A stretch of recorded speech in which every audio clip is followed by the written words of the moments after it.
হে আমার আব্বা জান ভাইজানেরা, রাসূলুল্লাহ দিওয়ানারা। আবার এমন আল্লাহর ওলি বান্দা রয়েছে যারা সারা মাস তারাবি পড়ে না, একেবারে 27 রাত্রির বিশাল বড় পিরহান পড়ে গায়ে আতর মেখে একেবারে ইমাম সাহেবের পিছনে ফাঁস কাতারে এসে দাঁড়িয়ে যায়। আছে না নাই? জোরে বলুন। কি ব্যাপার আজকে তুই এত তাড়াতাড়ি কেন? বলে হুজুর আজকে হলো লাইলাতুল কদরের রাত, সারা বছর মিস করলে অন্তত আজকে যা কামিয়ে নেব সারা বছর আপনার লিয়ারে পাবেন না। আছে না নেই? জোরে বলুন। নওজোয়ান তরুণেরা, আল্লাহর কসম করে বলি দুঃখ নেবেন না বাবাজি আমার, দুঃখ নেবেন না বাবাজি আমার। আপনার যদি রেশন কার্ড না থাকে, আপনার যদি রেশন কার্ড না থাকে, সরকারি রেশন কার্ডের মাল আপনারা পান না? আরো জোরে বলুন। অবশ্যই পান। এখন সবাই লাইন দিয়ে রেশন কার্ডে মাল নেওয়ার জন্য দাঁড়িয়ে আছে। আপনার কাছে রেশন কার্ড নাই, কিন্তু আপনি ওই এলাকারই মানুষ, রেশন কার্ড আপনার নাই। আপনি যদি রেশনে গিয়ে আপনি মাল দিতে বলেন, যদি বলে তোমার রেশন কার্ড কোথায়, বলবো সব জানি না, আমি গ্রামের লোক, দেওয়াই লাগবে। মার আছে না নাই? আরো জোরে বলুন। এ আমার আব্বা জান ভাইজানেরা, আপনার ভাইয়ের রেশন কার্ড আছে, মাল পায়, একই মায়ের সন্তান, আপনার না থাকলে কিন্তু রেশনের মাল আপনি পাবেন না। তাই মনে রাখতে হবে, এই যে 27-এর রাত হলো তাদের জন্য যাদের রেশন কার্ড আছে, অর্থাৎ যারা কন্ট্রোলে রেশন কার্ড এবং বর্তমান আধার কার্ডের সঙ্গে যাদের আঙুলের ম্যাচিং অর্থাৎ লিঙ্ক করানো আছে, তারাই কিন্তু মালটা পাবে। অর্থাৎ সারা বছর আলে আর জ্বলে সারা বছর মসজিদে গেলে না, আর লাইলাতুল কদরে গিয়ে সারা বছরের সওয়াব নেবে, এ ধান্দা করে বসে থাকতে গেলে চলবে না বাবাজি আমার। দুঃখ পাবেন না, কেননা আপনার প্রত্যেকটা দিন ফজরের ফরজ নামাজ, জোহরের ফরজ নামাজ, আসরের ফরজ নামাজ, এগুলো আপনার পড়া আপনার জন্য ফরজ। আল্লাহর কসম, লাইলাতুল কদরে কেউ যদি আপনার রাত্রি জেগে ইবাদত নাও করে, আল্লাহর নবী বলেছেন কেউ যদি ইশার নামাজ লাইলাতুল কদরের রাত্রিতে যদি মাগরিবের নামাজ আদায় করে, ইশার নামাজটা আদায় করে রাত্রে ঘুমিয়ে যায়, ফজরের নামাজটা যদি আবার আদায় করে নেয়, আল্লাহ পাক ওই বান্দার নামায় আমলে লাইলাতুল কদরের রজনী আল্লাহ নসিব করে দেন। সকলে বলুন সুবহানাল্লাহ।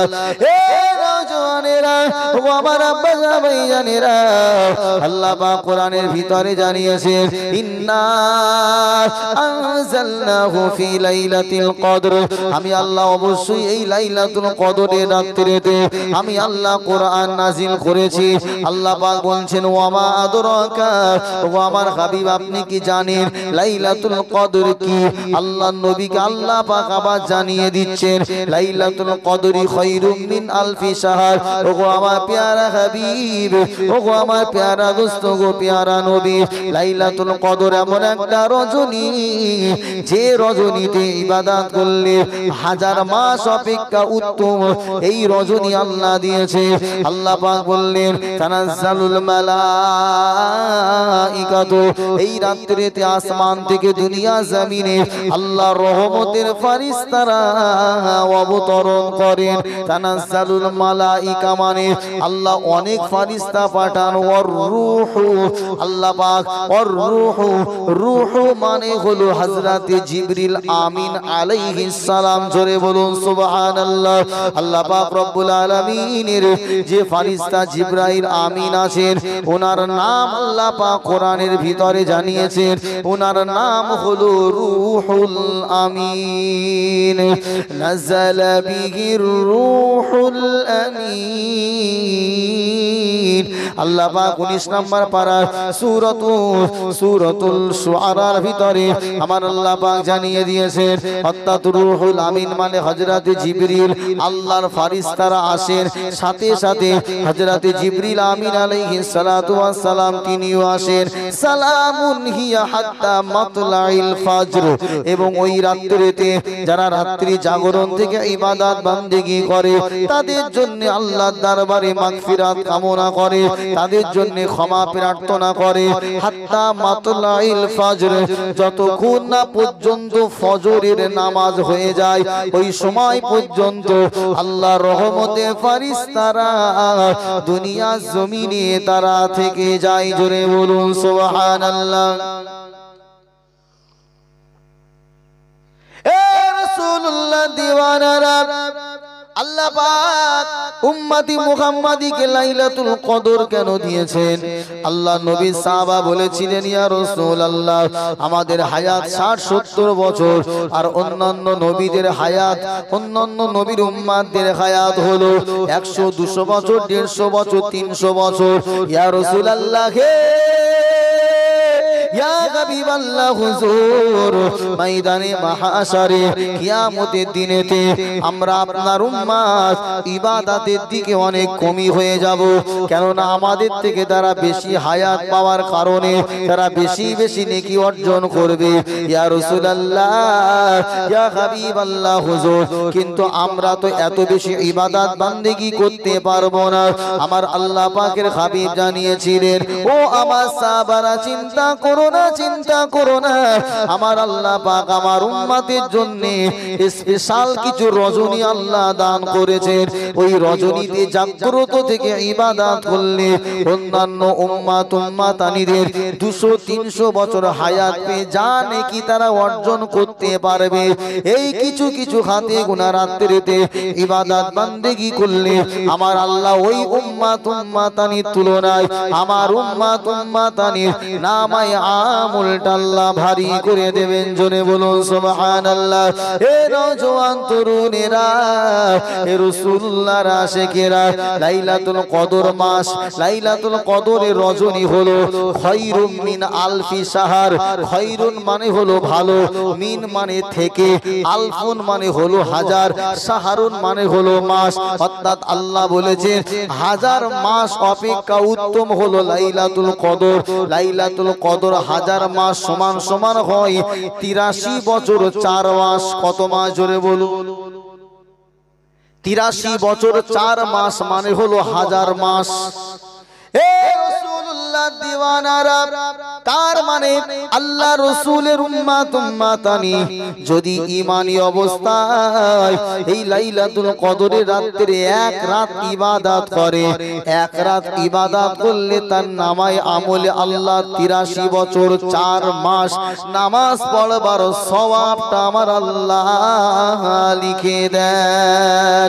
তাহলে কোন মানুষ যদি তার জীবদ্দশায় 20 বার লাইলাতুল কদর পেয়ে যায়, তাহলে হিসাব করে দেখুন অন্যান্য উম্মতানিরা 300 বছর হায়াত পেয়ে জানা করতে পারবে।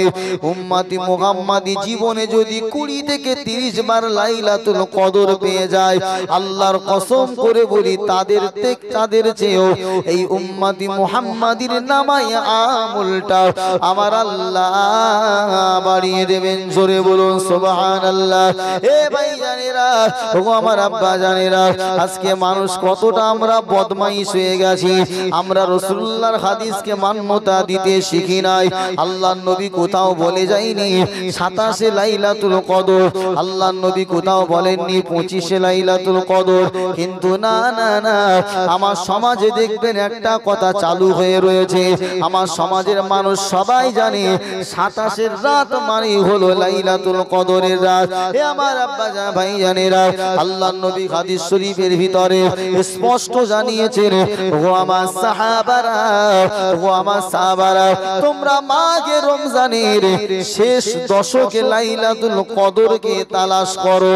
অর্থাৎ 20 থেকে 30 এই 10 দিনের ভিতরে যে কোনো একটা দিন আমার আল্লাহ লাইলাতুল কদর লুকায়িত রেখেছেন। জোরে বলুন সুবহানাল্লাহ।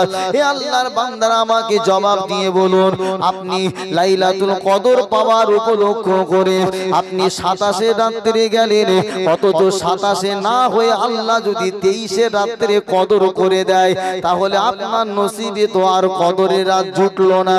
আপনাকে কে গ্যারান্টি দিয়েছে যে 27 রাত্রিতেই কদরের রাত? না না না, আল্লাহর নবী উম্মতকে সহজ করে দেওয়ার জন্য প্রথমে বলেছিলেন শেষ দশকে, আরো সহজ করে দেওয়ার জন্য রাসূল বলেছিল, ও আমার উম্মাতানিরা, তোমরা মাঘে রমজানের শেষ দশকের বেজোড় রাতগুলোকে তোমরা তালাশ করবে, অর্থাৎ 21, 23, 25, 27, 29 এই 5টা রাতের ভিতরে যে কোনো একটা রাতে আমার আল্লাহ লাইলাতুল কদর রেখেছে। জওয়ান তরুণেরা, কিন্তু মানুষের হাতে সময় নাই, মানুষ নির্দিষ্ট করে নিয়েছে 27 রাত্রেই হবে। আল্লাহর কসম, যদি হয়ে যায় তাকদীর ভালো, নসিব ভালো, কিন্তু যদি লাইলাতুল কদর যদি 27 না হয়ে 21 হয়, 23 হয়, 25 হয়, 29 হয়, আপনি তো জানেন না, তাহলে আপনার নসিবে তো লাইলাতুল কদর হবে। জোরে বলুন। এখন যদি দেশের প্রধানমন্ত্রী একটা ঘোষণা করে, কি মাস চলছে ইংরেজি, এটা ফেব্রুয়ারি, মার্চ মাসের 1 থেকে 10 তারিখের ভিতরে তেতুলিয়া বাজারে সকাল 6টা থেকে সকাল 9টা পর্যন্ত, 1 থেকে 10 তারিখ, কোন দিন নির্দিষ্ট বলা যাবে না, 1 থেকে 10-এর ভিতরে ঠিক সকাল 6টা থেকে 9টা পর্যন্ত যারা হাজির হবে প্রত্যেককে 1 কোটি করে টাকা দেওয়া হবে। আপনারা বুকে হাত দিয়ে বলুন, একটা লোক আর গ্রামে থাকবে? আপনারা বাংলা খুব ভালো বুঝতে পেরেছেন। আমি হুজুর, তাহাজ্জুদের সময় ওখানে তাহাজ্জুদ পড়ব, কথা বলছেন না কেন? যদি ভোরবেলা ঢোকে, যদিও টাইম দেওয়া আছে 6টায়, বলা যায় যদি 5টায় চলে আসে মাল মিস হয়ে যাবে, কথা বলছেন না কেন? তো 10 তারিখ যদি নরেন্দ্র মোদী স্যার যদি 1 থেকে 10 পর্যন্ত ডেট দেয়, একটা বোকাকে আপনি দেখান, ও ঠিক মনে মনে করবো 1 তারিখ তো না আসার চান্স বেশি, 7 তারিখে যাব। এই ধান্দায় কেউ ঠিক কোনো একটা দিন নির্দিষ্ট করে কি জানাবে না? 10 দিনই যাবে, কথা বলছেন না কেন? 10 দিন যাবে কেন? সে বুদ্ধিমান তাই। কেন বলা যায় না কোন দিন আসবে? প্রত্যেক দিন হাজিরা থাকি, যদি আসে যে কোনো একদিন তো আসবে, পেয়ে যাব। তাহলে এই জায়গায় যদি আপনার ব্রেনটা খেলে, আমার নবী যখন 5টা দিন বলেছেন 21, 23, 25, 27, 29, আপনি উম্মত নিজে থেকে বানিয়ে 27 কেন করে নিলেন? এই অধিকার আপনাকে দিয়েছে কোন মায়ের লাল ওয়ান ক্যামেরাই বলছি, যদি বলতে পারে যে রাসূলুল্লাহ বলেই গিয়েছেন 27 রাত্রিতেই লাইলাতুল কদর হয়, আল্লাহর কসম জাতির সামনে কোনোদিন আর কথা বলবো না। প্রথমত সবচাইতে উত্তম হলো 10টা দিন থাকা। 10 দিন থাকলে কোনো রকম সমস্যা নেই, আপনি পাবেনই পাবেন, কোনো অসুবিধা নাই। সেই জন্য আল্লাহর রাসূল প্রত্যেক বছর মাহে রমজানে শেষ দশকে তিনি ঘর বাড়ি সবকিছু ত্যাগ করে দিয়ে মসজিদের ভিতরে গিয়ে ইতিকাফে থাকতেন। জোরে বলুন সুবহানাল্লাহ। সেজন্য আল্লাহর নবী যেহেতু একা করতেন, তাই আমাদের প্রত্যেকের উপর এটা ওয়াজিব হয়ে যায়নি, এটা শরীয়তের মাসআলা, সুন্নাতে মুআক্কাদা, কিফায়া। অর্থাৎ গ্রামের পক্ষ থেকে যদি একদিনও একটা লোক যদি 10 দিন মসজিদের ভিতরে ইতিকাফ না করে, টোটাল গ্রামবাসী গুনাহগার হবে। কদিন করতে হবে? আরো জোরে বলুন, 3 দিন, 10 দিন করতে হবে। এই ইতিকাফ মাহে রমজানের ইতিকাফ হচ্ছে 10 দিন। বেহেশতি জেওয়ার সহ যত মাসআলার কিতাব আছে হানাফি গ্রন্থের, প্রত্যেকটা কিতাবেই এটাই লেখা আছে যে আপনার সুন্নাতে মুআক্কাদা, কিফায়া, অর্থাৎ মাহে রমজানের ইতিকাফের সংখ্যা কতদিন? জোরে বলুন, 10 দিন। তাহলে 10 দিন যদি থাকেন, তাহলে আলহামদুলিল্লাহ যে কোনো একটা দিন আপনি কি হচ্ছেন? এই লাইলাতুল কদর পেয়ে যাচ্ছেন। আমার আমি একটা কথা বলি, লাইলাতুল কদর এটা হচ্ছে ইমানদার 5 ওয়াক্তের নামাজীদের জন্য আল্লাহর পক্ষ থেকে এটা একটা বোনাস। জোরে বলুন সুবহানাল্লাহ। যার চাকরি নেই তার বোনাস আছে না? কথা বলছেন না কেন? আমি যদি কোনো কোম্পানি চাকরি করি, সেই কোম্পানির কাছ থেকে আমি বোনাস আশা করতে পারি। এখন আমি বোনাস পাচ্ছি বলে আপনি গিয়ে হাত পাতলে তো আর দেবে না। শর্ত হলো তার কোম্পানিতে আপনার নাম থাকা লাগবে, ঠিক না বেঠিক? তো আপনি যদি আল্লাহর কোম্পানিতে চাকরি করেন, তাহলে বোনাসটা তো আপনার জন্য। সারা জীবন আপনি চাকরি করেছেন শয়তানের কোম্পানিতে, কোথায় ক্যারাম বোর্ড, কোথায় জুয়া, কোথায় তাড়ি, কোথায় মদ, আর রমজান মাসে 1 মাস নামাজ কালাম নাই, লাইলাতুল কদরে আল্লাহর কোম্পানিতে নাম লিখিয়ে বোনাস নেবে। কথা বলছেন না কেন? এখন আল্লাহ রহমানুর রহিম, গফুর ও গফফার, আল্লাহ তো ক্ষমা করে দিতে পারেন, ঠিক না বেটি? তাই বলে ক্ষমা করে দিতে পারেন বলে আল্লাহ পাক জাত্তার উপরে রহম দয়া করবেন না।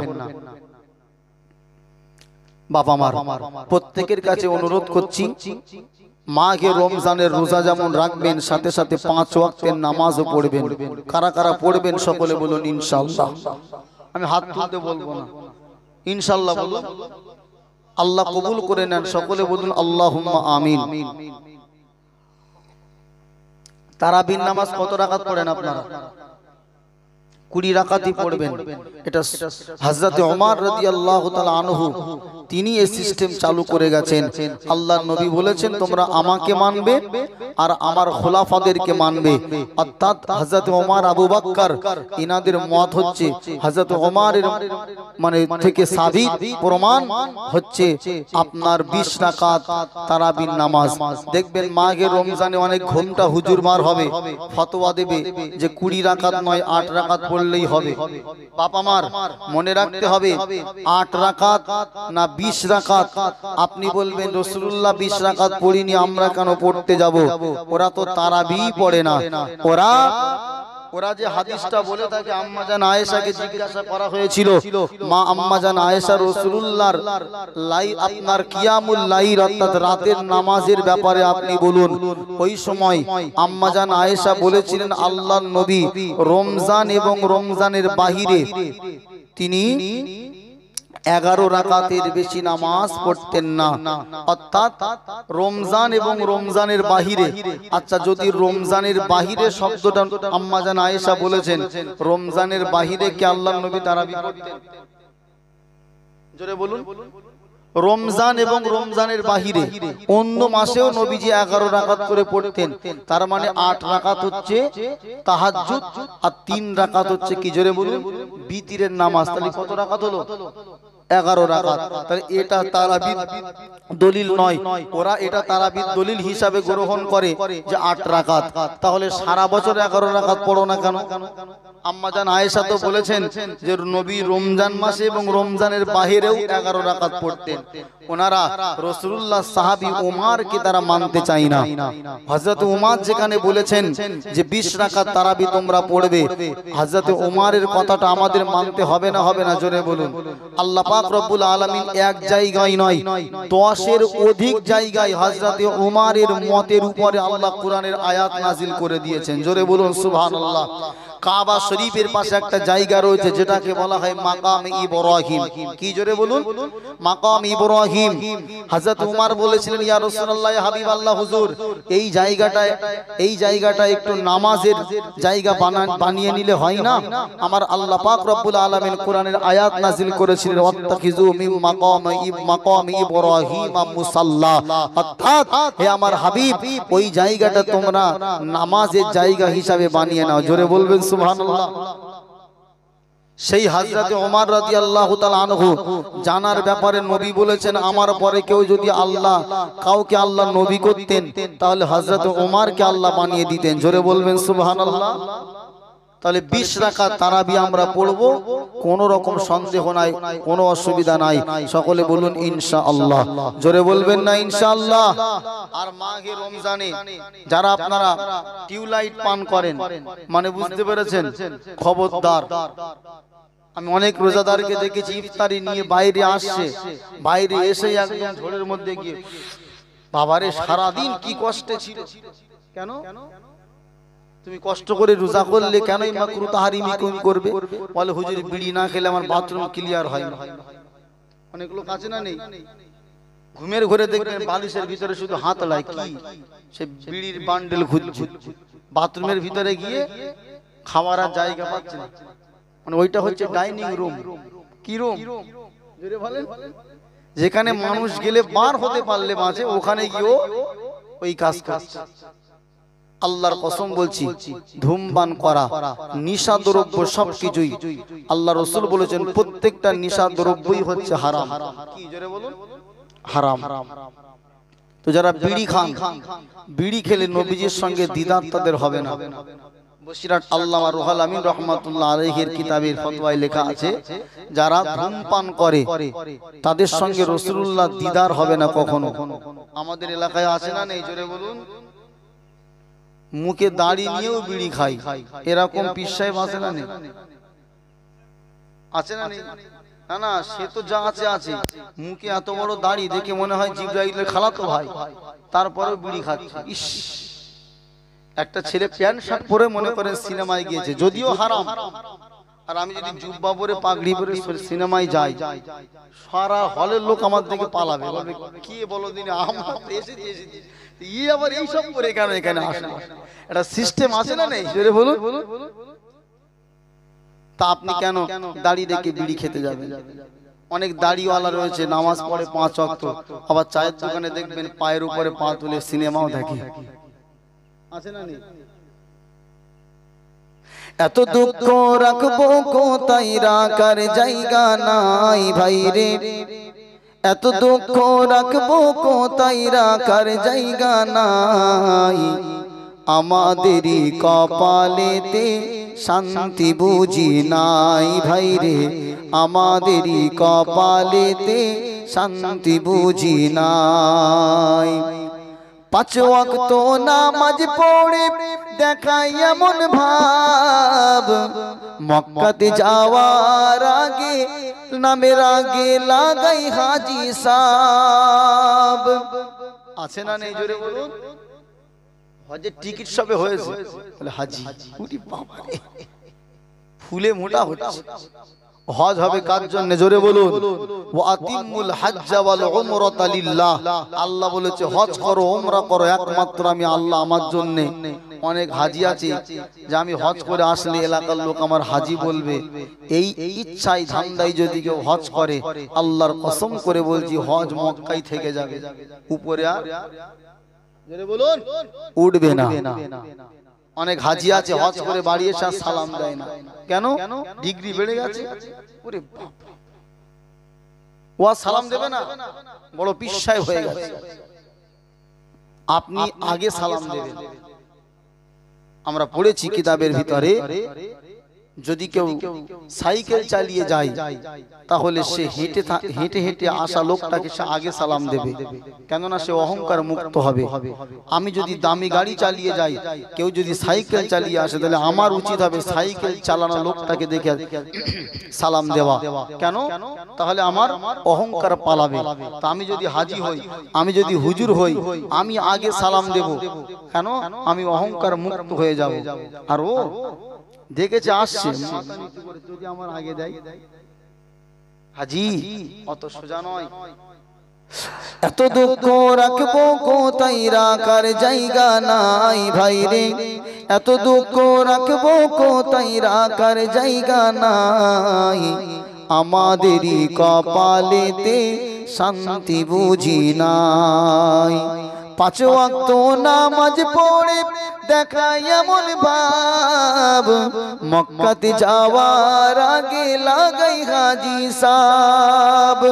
চায়ের দোকানে বসে হাজি, চায়ের দোকানে বসে হাজি, টেলিভিশন চাই ভাই রে, চায়ের দোকানে বসে নামাজি, টেলিভিশন চাই, হিন্দি গানের তালে তালে পা দুটি নাচাই। আছে না নেই? জোরে বলুন। আমি নিজের চোখে দেখেছি, নামাজ পড়ে বার হয়ে টুপিটা পকেটে নিয়েই ব্যাস খেড়ে খোদা বক্স সলিমউদ্দিন উনি গিয়ে সিনেমা দেখছে, আর কি করে আসলে ইন্না সালাতা তানহা আনিল ফাহশাই ওয়াল মুনকার। আল্লাহ বলেছেন নামাজ এমন একটা ইবাদত, সমস্ত খারাপিয়াত নামাজ দূরীভূত করে দেয়। জোরে বলুন সুবহানাল্লাহ। নামাজ হচ্ছে ওয়াশিং মেশিন। ওয়াশিং মেশিনের ভিতরে ময়লা জামা কাপড় দিলে পরিষ্কার করে বার করে দেয় না, দেয় না? জোরে বলুন। কিন্তু ওয়াশিং মেশিন যদি খারাপ হয় কাজ হবে? কথা বলছেন না কেন? তো আপনার নামাজে যদি গন্ডগোল থাকে, সারা জীবন নামাজ পড়লেও মিথ্যা কথা বলা ছাড়তে পারবেন না। আর নামাজ যদি সঠিকভাবে হয়, অটোমেটিক আপনার থেকে মিথ্যা পালাবে, সুদ পালাবে, ঘুষ পালাবে, জিনা ব্যভিচারী পালাবে, সিনেমা পালাবে, গান পালাবে। কেন? আল্লাহর ওয়াদা, আল্লাহর কথা, ইন্নাস সালাতা তানহা আনিল ফাহশাই ওয়াল মুনকার। আল্লাহ বলেছেন নামাজ এমন একটা ইবাদত, সমস্ত ফাহিশা খারাপিয়াত থেকে আল্লাহ পাক নামাজের ওসিলা করে দূরীভূত করে দেয়। জোরে বলুন সুবহানাল্লাহ। চায়ের দোকানে বসে হাজি টেলিভিশন চাই, হিন্দি গানের তালে তালে পা দুটি নাচাই। ভাইরে হিন্দি গানের তালে তালে পা দুটি নাচাই। সুদে ঘুষে জীবন কাটে করে দুর্নীতি, এমন লোক হয় যদি মসজিদের সভাপতি। সুদে ঘুষে জীবন কাটে করে দুর্নীতি, এমন লোক হয় যদি মসজিদের সভাপতি। উচিত কথা বলতে গেলে মোল্লার চাকরি নাই। ভাইরে উচিত কথা বলতে গেলে মোল্লার চাকরি নাই। আমাদেরই কপালেতে শান্তি বুঝি নাই। ঠিক না বেঠি? এলাকায় নামাজ পড়ুক না পড়ুক, টাকা থাকলে মসজিদের সেক্রেটারি হয়। ঠিক না বেঠিক? জোরে বলুন। মসজিদের সভাপতি হয় কে? এলাকার টপ সুদখোর। আছে না নেই? আপনার গ্রামে নেই, আপনারা সব ভালো। আপনাদের মসজিদের কমিটি সবাই নামাজ পড়ে তো মাশাআল্লাহ? সবাই পড়ে? তাহলে বাবা মার,